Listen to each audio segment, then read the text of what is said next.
This is the Youth Education Safety in Schools. This is the YESS program talking about social media and growing up socially. I'm here to give you 6 tips on how to stay safe on the internet. Tip number 1. Number 1, surround yourself with greatness. This tip is talking about surrounding yourself with people you want to hang around.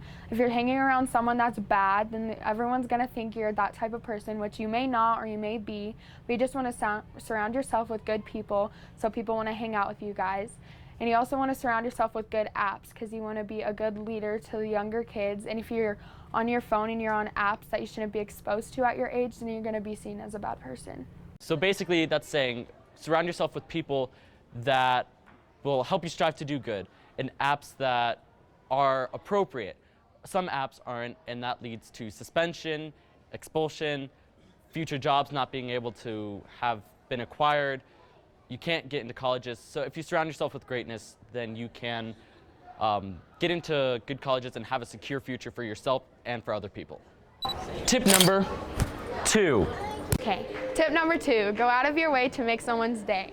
Even if you're just walking down the hall, waving to someone, smiling at them, that can really make their day and it can make them feel like they're worth something. And if you're on social media like Instagram, Twitter, Facebook, always if you see someone, comment on their picture, be like, you look really great in this, like, wow, your smile's really like glowing, you look really good. It will always just make them feel better. On social media, you should be kind to others just as you would in real life. In real life, most people don't want to be mean to others because we have an instinct that when we see a look of pain on someone's face, we immediately feel guilt if we cause that look of pain. And the same is true on social media, except we don't see the face of the person. So we want to treat them in real life, or treat them on social media as we would treat them in real life. Tip number 3.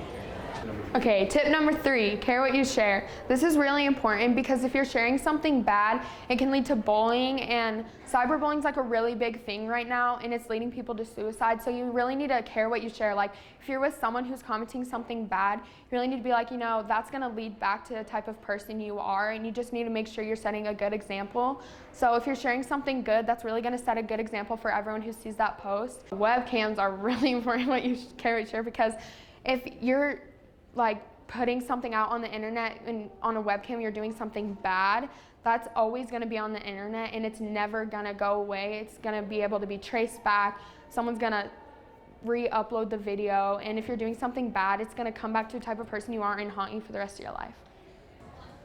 Don't be doing things that would get you in trouble with webcams. Don't be doing things around webcams. There are people out there who I know can hack into webcams, and that's kind of creepy, but it happens, so you have to watch out for those kinds of things. It could also be fellow students getting on your account, not just predators. Because if you give away too much information, just anybody can get on your account. Whatever you post, share, tag people in, you need to care about that too. It may not affect you, but it does affect other people. Even if you don't mean any harm, it still can cause harm. This is an important tip because what you share online follows you for the rest of your life. Once it's on the internet, it can never be taken down. Tip number 4. Tip number 4, know their net will create false connections. So this is talking about online predators. If you give them, like, say they're really 40, but they're pretending they're 13. If you don't know that, then you're gonna think you're talking to a 14-year-old when you're really talking to a 40-year-old. So you really need to know who the person is actually, because it'll create like false connections, and then you're gonna end up either being like kidnapped or something, and it's gonna go all downhill. There are a lot of people online, and a lot of people don't say who they truly are.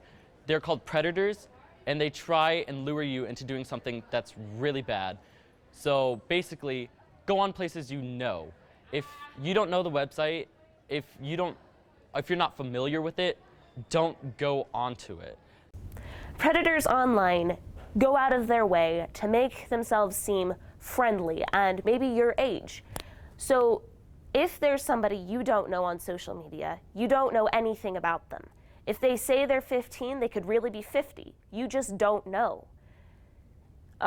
So just know and keep in mind that anybody on the net can be someone other than who they say they are. Tip number 5. Okay, Tip number 5, be careful to click, it's possibly a trick. So I know if you're on Instagram or YouTube or Twitter, they always have the ads that come up. It says click here and get like a free car. It doesn't happen. You're not gonna get a free car. It could be like they'll ask you for your email or like really personal information, and they're gonna find you at your house. You just never know, and if you're not sure about the ad, then it's really gonna turn back on you and be bad. Another thing of an example is phishing scams, and it may look like a real site and it may look like you're filling out something for a profile, but it's really just getting your personal information that the person behind the website can use against you and maybe steal your identity or like get into your bank or even find your address and come take your stuff. Clicking on an ad can possibly take you to a site that you don't want to go. It can also download a virus. It can also take you to a site that is inappropriate or can be misused. Basically, just watch out for ads and anything that pops up, because when something pops up, somebody has access to your computer, which is usually something that most people don't want, because when somebody has access to your computer, that's your personal information, your personal life, your pictures, everything. And if it's a glitch or a virus, if that gets in your computer, it can possibly ruin your computer also.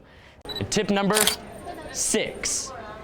Tip number 6, be influential, not influence. This is talking about smartphones and the way you use them. Some people, I know it's really big right now to be on your phone all the time and be Snapchatting and stuff and on Instagram, but you really need to make sure you're using the time with your family or friends as like a precious memory, because you'll never know when that can go away, and you don't want to say, oh yeah, I wasn't there because I was on my phone.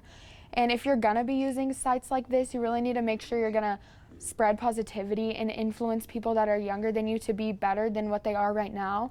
I know you may see like people who are posting pictures of like modeling, you're like, oh, I really want to be like them, but you just need to stay true to yourself and not be influenced by the things you see on the internet, because they're not always true and they're not always as it seems.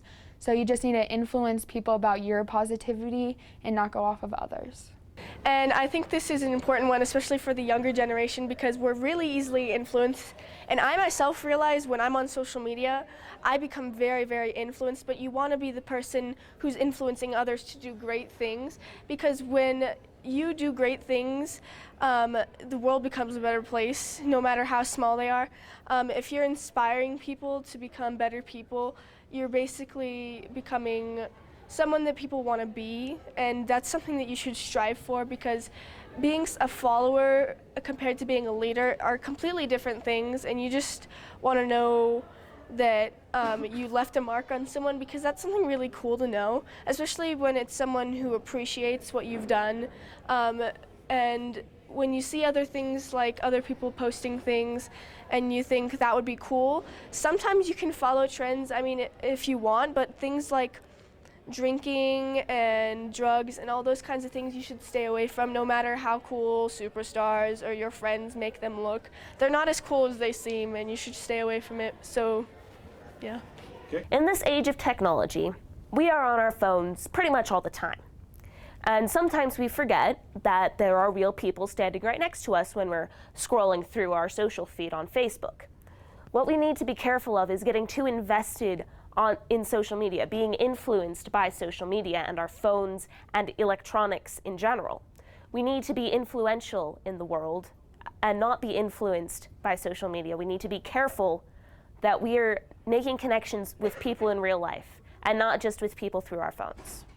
So our final tip is to be influential and not influence. So this is basically talking about be the role model, be the example, be the person that people want to be, who's when they're in the moment, they're in the moment. They're not on their phones texting someone else. They're not always taking pictures. They're not always doing all this stuff. You just need to be in the moment and get off your phones, get up, get out, and get active.